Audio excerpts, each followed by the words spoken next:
This video is on Unit 2, Chapter 5 on solving quadratic functions, lesson number 1, solving quadratics by graphing. In your notes here, solve solutions to a quadratic equation say, the solutions to a quadratic equation are the points at which the function intersects the x-axis. The solutions are also referred to as zeros, roots, or x-intercepts. This has been a very difficult concept over the years for students to accept, is that solutions have multiple names. So the solution to a quadratic can also be called zeros of the quadratic, roots of the quadratic, and then of course they are the x-intercepts. Where that parabola hits the x-axis is where you find your solutions. So when we're solving by graphing, there's three different things that can happen. In the first picture, it shows you the two solutions. The parabola is going to hit the x-axis twice, and that's going to give you those two solutions. In the second picture, it says one solution. So the parabola is going to come down or up, depending on whether or not it's opening up or opening down. And the parabola is only going to hit the x-axis one time. And then we have no real solutions. We talked about this situation when I introduced you to imaginary solutions. So when your parabola does not hit the x-axis at all, you're going to say no real solutions because they're not real. They're what we call complex. So let's talk about solving by graphing. We want to find the solutions to each quadratic equation by graphing. So looking at number 1, we've got x squared plus 2x minus 3. Now, back in Algebra 1, you went through several steps to graph a quadratic. You found the axis of symmetry.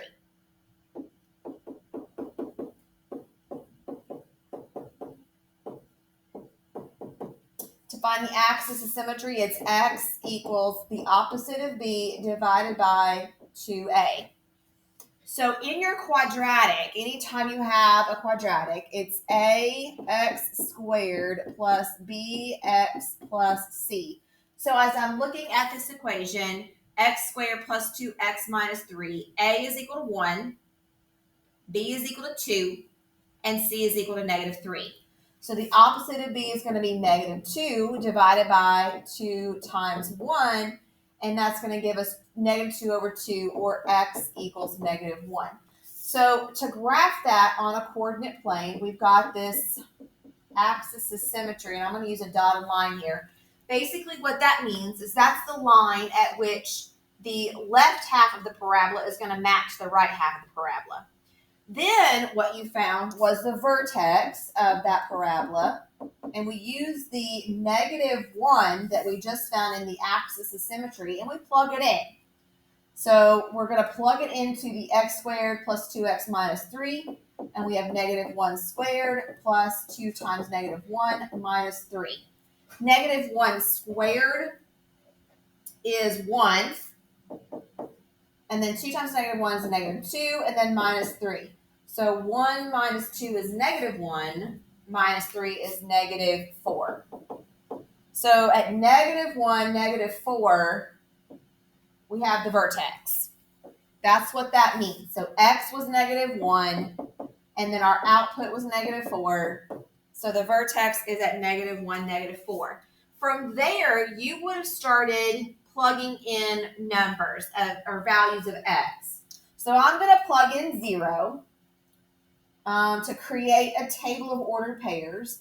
If I put in 0 squared plus 2 times 0 minus 3 is going to give me negative 3.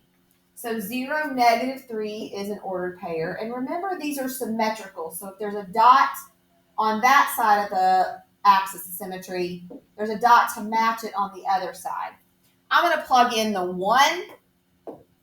If I plug in 1, I have 1 squared plus 2 times 1 minus 3, which gives me 1 plus 2 is 3 minus 3 is 0. So 1 is at 0, which means, again, there's a dot on the other side that matches it because it's symmetrical.